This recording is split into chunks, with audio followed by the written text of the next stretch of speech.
कौन थे लोकेंद्र सिंह कालवी? वसुंधरा राजे से क्यों रहा 36 का आंकड़ा? किसान नेता के रूप में क्यों प्रसिद्ध हुए लोकेंद्र सिंह कालवी? करणी सेना के संस्थापक लोकेंद्र सिंह कालवी का सोमवार देर रात करीब 2 बजे जयपुर के एसएमएस अस्पताल में हार्ट अटैक आने की वजह से निधन हो गया। 80 साल की उम्र में उन्होंने आखिरी सांस ली। लोकेंद्र सिंह कालवी करणी सेना के संस्थापक थे। आज से करीब 18 साल पहले वर्ष 2006 में उन्होंने करणी सेना के गठन की नींव रखी थी। लोकेंद्र सिंह कालवी ने करणी सेना की स्थापना की थी। इसमें अधिकतर 40 साल से कम उम्र के युवाओं को शामिल किया गया। करणी सेना का गठन करने के बाद कालवी एक बार फिर से स्वयंभू नेता हो गए थे।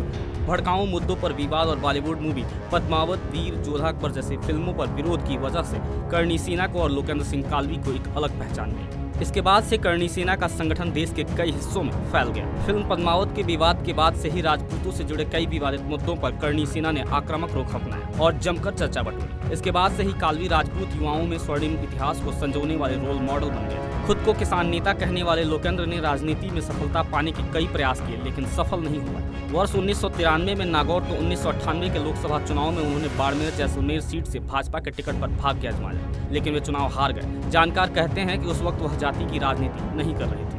वसुंधरा राजे का भी कालवी का हमेशा से 36 का आंकड़ा रहा। राज्य के राजस्थान के मुख्यमंत्री के पहले कार्यकाल के दौरान कई बार कालवी ने करणी सेना की रैलियां और आरक्षण की मांग की। उस वक्त जयपुर में एक बड़ी सभा का आयोजन भी किया गया था, लेकिन राजपूत नेताओं में बिखराव के चलते यह असफल हो गया था। कालवी ने आरक्षण के मुद्दे पर राजपूतों को एक होने की आवाज बुलंद की। उन्होंने जाटों को 1999 के दौर में आरक्षण का लाभ मिलने के बाद अपने समुदाय को कोटे का नाम पर एकजुट करने का प्रयास किया। देवी सिंह भाटी के साथ उन्होंने सोशल जस्टिस फ्रंट का गठन किया, जिसकी मांग थी कि उच्च वर्ग के गरीबों को भी आरक्षण का लाभ मिले।